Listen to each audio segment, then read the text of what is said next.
సాహితీ మిత్రులకు నమస్తే. కాంతి నల్లూరి కథల ఛానల్కు స్వాగతం.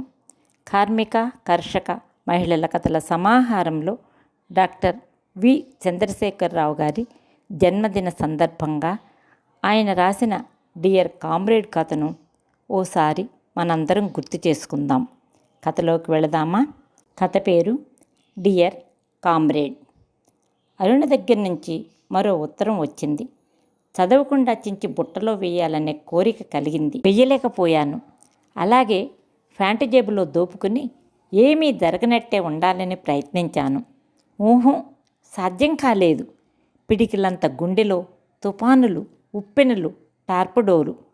అరుణ ఉత్తరాలు చాలా టూకీగా ఉంటాయి. 10-20 పదాలు ఉంటాయి. ఆ 10-20 పదాలు నిప్పులు కూరి నాపై విసిరేసిన ఆయుధాల్లా ఉంటాయి. మై డియర్ మాజీ కామ్రేడ్ అని మొదలు పెడుతుంది. ఒక్కొక్కసారి యుద్ధ భూమి నుండి పారిపోయి వచ్చిన అభినవ తిక్కన అని, ఇంకొకసారి డియర్ రెనగేడ్ అని ఉంటుంది సంబోధన. ఉత్తరాల్లో పెద్ద విశేషాలు ఉండవు.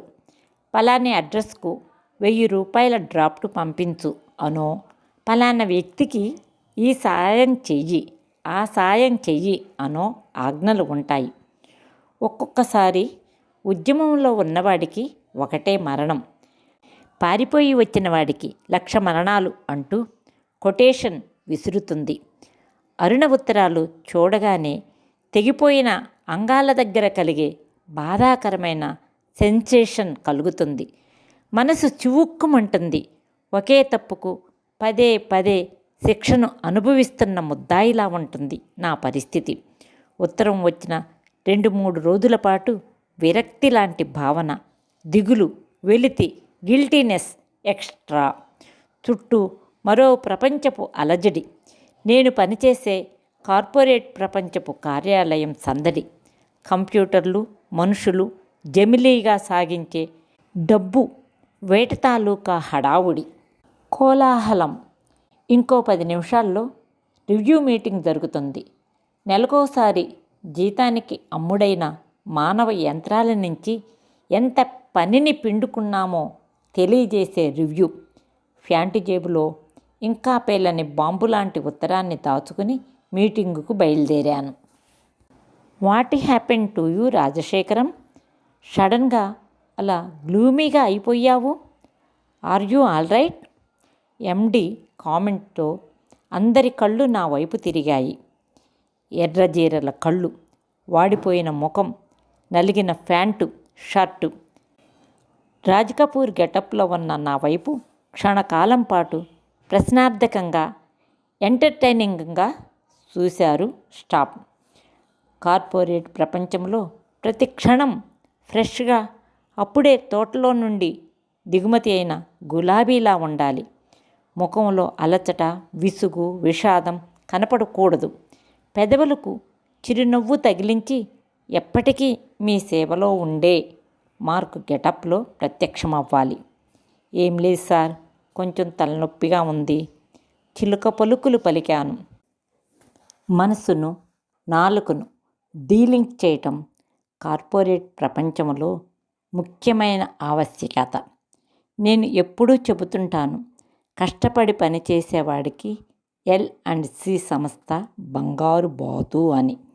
దానికి మంచి ఉదాహరణ మిస్టర్ రాజశేఖరం. సేల్స్ మేనేజర్గా మొదలుపెట్టి ఈరోజు ఈడీ అయ్యాడు. ఏదో ఒకరోజు ఈ సంస్థకు ఎండి అయినా ఆశ్చర్యం లేదు. అతనిలో ఒక శ్రమజీవి ఉన్నాడు, ఒక మేధావి ఉన్నాడు, తనను తాను యంత్రంలా మార్చుకోగల ఎడాస్టర్ ఉన్నాడు. ఎండి సుత్తి కొడుతున్నాడు. 2-3 ముఖ్యమైన కాంట్రాక్టులు సంపాదించి కంపెనీ ఆదాయాన్ని పెంచినందుకు ఈ అభినందనలు. మరోసారి అయితే ఎండి మాటలు రుచికరమైన భోజ్యాల్లా ఉండేవి. కానీ ఇప్పుడు కాదు. ఇప్పుడు అరుణార్ణవంలో ఉన్నాను. ఉత్తరం చదవకూడదనే నిర్ణయం, ఉత్తరంలో ఏముందో చూడాలనే చిత్రమైన కోరిక, టెన్షన్ ఆపుకోలేక ఉత్తరం చింపాను. రాజు డియర్, మరింకా నా ఉత్తరాలు నిన్ను ఇబ్బంది పెట్టకపోవచ్చు. ఇదే నా చివరి ఉత్తరం కావచ్చు. ఏ క్షణంలోనైనా పోలీసులు నన్ను అరెస్ట్ చేయవచ్చు.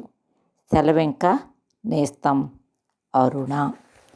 గుండె క్షణకాలం పాటు పట్టు తప్పింది. కళ్ళల్లో నీళ్లు ఉబికాయి. మీటింగ్లో నుంచి బయటపడి టాయిలెట్కు వెళ్ళాను. వరదలా తోసుకు వచ్చే కన్నీటిని ఆపే ప్రయత్నం చేయలేదు. బాణం గుచ్చుకున్న పక్షిలాగా గిలగిలలాడాను. నన్ను ఎక్కిరించి చిత్రహింసలు చేసే కామ్రేడ్ అరుణ ఉత్తరం కాదు ఇది. 10 ఏళ్లపాటు ప్రాణములో ప్రాణంగా మసిలిన ప్రియ నేస్తం అరుణ ఉత్తరం ఇది. చాలా సేపు ఏడ్చినాక కొంచెం చేదతీరినట్టు అనిపించింది. మొహం కడుక్కొని మళ్ళీ మీటింగులోకి నా భౌతిక కాయాన్ని లాక్కు వచ్చాను. ఉత్తరానికి అడ్రస్ లేదు. సహాయాన్ని అర్థించే SOS మెసేజ్ కాదది. ఒక లేఖ విశేషం మాత్రమే. ఇంకా స్పష్టంగా చెప్పాలంటే అదో పనిష్మెంట్ ఆర్డర్. ఆమె ఆపద గురించి తెలియజేస్తూ ఆ ఆపద నుండి రక్షించడానికి ఏ అవకాశం ఇవ్వకుండా జాగ్రత్త పడింది. శరీరంపై పొడిపించుకున్న పచ్చబొట్టులా ఈ అపరాధభావం నన్ను జీవితాంతం వెంటాడుతూనే ఉంటుంది. అతన్ని చూసి నేను గర్విస్తున్నాను. తన ప్రతిభకు, సంస్థకు, అతను అందించిన అమూల్యమైన సేవకు కాంప్లిమెంటుగా కంపెనీ తరపున ఈ మారుతి కారు ప్రజెంట్ చేస్తున్నాను. స్టాఫ్ అంతా చప్పట్లు కొడుతుండగా MD కొత్త మారుతి కారు తాళాలు నా చేతికి అందించాడు. కాంట్రాక్టులు సాధించడమనేది ఇక్కడ ప్రతిభ కొలమానం. నిజాయితీగా కాంట్రాక్టులు అవార్డు చేసే కాలం వెళ్ళిపోయింది. పోలీస్ కుక్కల్లాగా ఎవడికేం బలహీనతలున్నాయో కూపీల్లాగి ఆ మేరకు వాడిని తృప్తిపరిచి కాంట్రాక్టులు సాధించడం. ఇది ఇవాల్టి trend. The dream boy of corporate world. ఇలాంటి ట్రిక్స్లో దిట్ట. ఆ మేరకు అంతరాత్మ ముందు మరగుజ్జు ఖుషి అయిన ఫ్యూడల్ దొర మెడలోని హారాన్నో ఉంగరాన్నో విసిరినట్టు కంపెనీ మనకు మారుతి కారు ఫోష్ ఏరియాలో ప్లాటు గిఫ్ట్గా ఇస్తుంది. నమ్మకమైన సేవకుడనే లేబుల్ నుదిటి మీద అంటిస్తుంది. రూమ్లోకి లిక్కర్స్ ఉన్న ట్రాలీ వచ్చింది. చెరచెర చేతుల్లోకి పాకాయి గ్లాసులు. సీర్స్. గ్లాసుల చప్పుళ్ళు. వాతావరణం ఎత్తనైంది. మంచు గుట్టల్లాంటి మౌనం కరిగి కబుర్ల సర్పాల బుసబుసలు రూమంతటా వ్యాపించాయి. ఆ చప్పుళ్ళన్నీ తాకట్టు పెట్టబడిన ఆత్మల ఘోషల్లా వినిపిస్తున్నాయి నాకు. శబ్ద సముద్రంలో మునిగిపోయిన ఫీలింగు. ఈ శబ్దాలన్నింటినీ మింగివేస్తూ సెలవింక నేస్తం అంటూ అరుణ మాటలు గుండెల్లో మారు మ్రోగుతున్నాయి. తలలో సమ్మెటలు మ్రోగుతున్న బాధ, గుండెల్లో అలజడి. దుఃఖపు తెర త్రోసుకొని బయటకు వస్తానంటుంది. కార్పొరేట్ ప్రపంచపు మర్యాద బలవంతంగా ఆ దుఃఖాన్ని తొక్కి పెడుతుంది. గుడ్ బై, సీయూ, బై బైలతో మీటింగ్ ప్రహసనం ముగిసింది. చెరసాల నుంచి బయటపడ్డ అనుభూతి. కొత్త మారుతి కారులో కిక్కిరిసిన రోడ్ల మధ్య ఇంటివైపు ప్రయాణం. ఒక జైలు నుంచి మరో జైలుకు రవాణా. చీకటి ముసిరిన సాయంకాలపు వేళ వాకిట్లో దీకశిపలా ప్రత్యక్షమైంది లలిత. నా భద్ర జీవనంలో నన్ను ప్రతిక్షణం ఉత్తేజితుడిని చేసే నా జీవన టానిక్ లలిత. కాఫీ, కాసిన్ని స్వీట్ నథింగ్స్, చిన్న కౌగిలి, చిరుముద్దు, ఎక్స్ట్రా కాక్టైల్తో నన్ను రిజనేట్ చేస్తుంది రోజు. ఈరోజు లలిత మార్కు జీవన్ టానిక్ వంటికి రుచించలేదు. సారీ అంటూ బెడ్రూమ్లోకి జారుకున్నాను. డాడీ, నా ప్రోగ్రెస్ రిపోర్ట్ ఇచ్చారు. క్లాస్ ఫస్ట్ నేనే. తుఫాన్లా దూసుకొచ్చాడు 8 ఏళ్ల బంటి. ముద్దు ముద్దు మాటలు, వయసుకు మించిన తెలివితేటలు. వాణ్ణి చూస్తే ఎంతో గర్వంగా ఉంటుంది. నా భద్ర జీవనంలో ఇలువైన ఎసెట్ వాడే. కంగ్రాచులేషన్స్. జీవం లేని ఒక ప్రశంస వాడి ముఖాన విసిరి మళ్ళీ ఒంటరితనంలోకి ముడుచుకుపోయాను. మూడీ డాడీ అంటూ ఓ నిరసన విసిరి వెళ్ళిపోయాడు. లైటు వెయ్యని గదిలో నిశ్శబ్దంగా తగలబడుతున్న అరణ్యంలా మిగిలిపోయాను. మృదువైన అడుగుల చప్పుడు, రెండు మెత్తని చేతులు నా భుజంపైన తారట్లాడి మెల్లమెల్లగా పెనవేసుకుని తన గుండెల వైపుకు లాక్కుని విస్ఫోటనకారకమైన సౌందర్యం లలితది. ఆమె చేతిలో 1000 షాంపెన్ పెగ్గుల మత్తు ఉంది. ఏమిటి, మళ్ళీ అరుణ దగ్గర నుంచి ఉత్తరం వచ్చిందా అడిగింది సానుభూతిగా. జేబులో నుంచి ఉత్తరం తీసి ఇచ్చాను. చాలాసేపు మౌనం మా మధ్య. మధ్య మధ్యలో నిస్సహాయతను సూచించే బరువైన నిట్టూర్పులు. మా పెద్దనాన్నగారి అబ్బాయి రఘునాథరావు ఉన్నాడు కదా, ఐపీఎస్ ఫెలో, నిజామాబాద్లో ఎస్పీగా చేస్తున్నాడు. అతన్ని కాంటాక్ట్ చేద్దాం, ఏదైనా హెల్ప్ చేస్తాడేమో సలహా ఇచ్చింది. వివరాలు లేకుండా ఏమని రిక్వెస్ట్ చేద్దాం? ఎక్కడుందో తెలియదు, ఏ పేరుతో జీవిస్తుందో తెలియదు. సందేహం వ్యక్తం చేశాను. మళ్ళీ నిశ్శబ్దం, మళ్ళీ కాసేపు మౌనం. వర్రీ అయ్యి మనం చేయగలిగేదేముంది? తను ఎంచుకున్న బాటలో చిట్ట చివరి మజిలి ఇదే అని తనకు తెలుసు. అన్నిటికీ సిద్ధమయ్యే ఈ అగ్నిపథంలోకి అడుగుపెట్టింది. మనం కళ్ళనీళ్లు పెట్టుకుని గుండెలు బాదుకుని హూ హూ అంటూ నిట్టూర్చి చేసేదేముంది? దిగులు వేయడం సహజమే, కంట్రోల్ చేసుకోవాలి. రాత్రికో కాంపోజ్ మాత్ర వేసుకొని పడుకో, ఉదయానికి కాస్త రిలీఫ్ వస్తుంది. అప్పటికే కాంపోజ్ బిళ్ళ, నిండైన పాల గ్లాసు బల్ల మీద ఉన్నాయి. లలిత గొప్ప మేధావి. దాంపత్యపు మొక్కకు దిగులు, ఎదలాంటి చీడలు అంటకుండా చాలా జాగ్రత్త పడుతుంది. నాలాంటి మధ్యతరగతి జీవులకు లలిత లాంటి భద్రదీపాలే నిజమైన రక్షణ.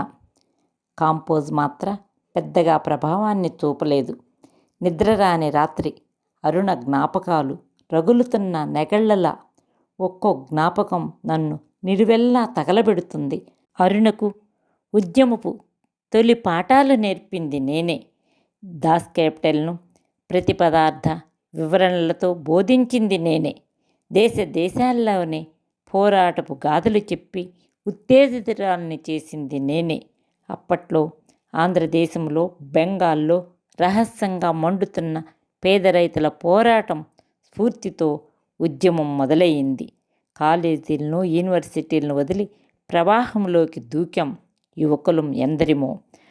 అరుణ లాంటి మిత్రులందరినో చేయిపట్టి ఉద్యమంలోకి లాక్కు వచ్చింది నేనే. బలమైన రిప్రెషన్ దాటికి నలుదిక్కులా చెల్లాచెదురైపోయాము. నాలాంటి కొంతమంది ఉద్యమ జ్ఞాపకాలు చెరిపేసుకుని, ముఖాలకు కొత్త రంగులు వేసుకుని ఎగ్జిక్యూటివ్లమై, టీచర్లమై, డాక్టర్లమై రకరకాల రొటీన్ జీవితపు కలుగుల్లోకి దూరిపోయాము. చుట్టూ సోకాల్డ్ భద్రజీవనపు లక్ష్మణరేఖను గీసుకుని నిర్భయాన్ని నటిస్తూ జీవిస్తున్నాము. నిజానికి భద్రజీవనం అంటే పిరికివాడి స్వర్గం. అన్యాయం వైపు వేలు చూపించాలంటే భయం. ఉద్యమాలకు వెన్నుతట్టి సంఘీభావపు స్నేహ హస్తాన్ని ఇవ్వాలంటే భయం. ఖరీదైన ఇల్లు, భార్య, పిల్లలు, లగ్జరీలు, బద్ధకం ఇవన్నీ పోగొట్టుకుంటావేమోననే భయం. అందుకే గతాన్ని మరిచిపోయినట్టు నటిస్తూ ఎమ్నీషియా పేషెంట్లా జీవిస్తున్నాం. నిద్ర లేచేసరికి ఉదయం 9 అయింది. ముఖంపై చురుకు చురుకుమంటూ సూర్యకిరణాలు. కళ్ళు గుండు చూదులు గుచ్చే పిన్ కుషన్లలా ఉన్నాయి. ఇంట్లో అనూహ్యమైన సందడి వినిపిస్తుంది. పిల్లలు పరిగెత్తుతున్న సందడి. కిటికీలను, గోడలను సైతం చీల్చుకుని ప్రవహించగల కేరింతల చప్పుడు. కన్నీళ్లు, నిట్టూర్పుల మిశ్రమంతో రాత్రిలోకి నిష్క్రమించిన ఇంట్లో నవ్వుల కేరింతల ఉదయం రావటం ఆశ్చర్యకరంగా ఉంది. రాజు, నిద్ర లేచావా? ఇదిగో బెడ్ కాఫీ తాగి స్నానం, ఎక్స్ట్రా కార్యక్రమాలు త్వరగా ముగించుకుని డైనింగ్ హాల్లోకి రా. అన్నయ్య, వదిన, పిల్లలు మీకోసం ఎదురు చూస్తున్నారు. అన్నయ్య, ఆయనెవరు? మా పెదనాన్నగారి అబ్బాయి, ఎస్పీగా పనిచేస్తున్నాడని చెప్పాను కదా, ఆయన వచ్చాడు కుటుంబంతో. త్వరగా రా. స్నానం చేసి డైనింగ్ హాల్కు చేరేసరికి అక్కడ పెద్ద పులిలా గంభీరంగా క్రూరంగా ఉన్న రఘునాథరావు ఐపీఎస్, పక్కనే శిక్షీకరింపబడిన కరుణరసం లాంటి ఆయన భార్య. పాలకోవో అనో జున్ను ముక్క అనో పిలవాలనిపించే ఇద్దరు పిల్లలు కనిపించారు. హలో బావగారు. నమస్తే అన్నయ్య గారు. Good morning uncle. రసవత్తరమైన నాటకానికి నాంది వచనాల్లా ఉన్నాయి పలకరింపులు. చాలా కాలంగా పరిచయం ఉన్న స్నేహితుడిలా మాట్లాడుతున్నాడు రఘునాథరావు. ముఖానికి నవ్వు పులుముకుని నాటకంలో పాత్రను పోషిస్తున్నట్టుగా. రొటీన్ కబుర్లు, కుచల ప్రశ్నలు అయినాక అసలు విషయంలోకి వచ్చాడు. అరుణ గురించి చెల్లాయి చెప్పింది. మా రికార్డుల్లో అరుణక్కగా తెలుసు. చాలా తెలివైన అమ్మాయి. ఇంజనీరింగ్ గ్రాడ్యుయేట్ అనుకుంటాను. నీ సందేహం నిజమే. ఈ మధ్యనే అరుణను మా వాళ్ళు అరెస్ట్ చేశారు. 2-3 సీనియర్ ఆఫీసర్లు ఆ అమ్మాయికి వాస్తవాలన్నీ వివరించి చక్కటి హితబోధ చేశారు. ఈ వైల్డ్ డ్రీమ్స్ మాని మళ్ళీ జనజీవితంలోకి రమ్మని రిక్వెస్ట్ చేశారు. చివరకు తనను ఉద్యమంలో నుంచి బయటికి రావడానికి ఒప్పించారు. ఆ అమ్మాయి తల్లిదండ్రులను కూడా పిలిపించాం. సెల్ఫ్ ఎంప్లాయ్మెంట్ స్కీమ్ కింద తనకు లోన్ ఇప్పించడానికి కూడా ఏర్పాట్లు చేశాం. So nothing to worry. Raghunatha Rao గారి మాటలు పూర్తి అవ్వకుండానే అమ్మయ్య, ఒక తుఫాను ముగిసింది అంటూ తన ఆనందాన్ని వ్యక్తం చేసింది లలిత. మరో గంట మాతో గడిపి సెలవు తీసుకున్నారు రఘునాథరావు అండ్ కో.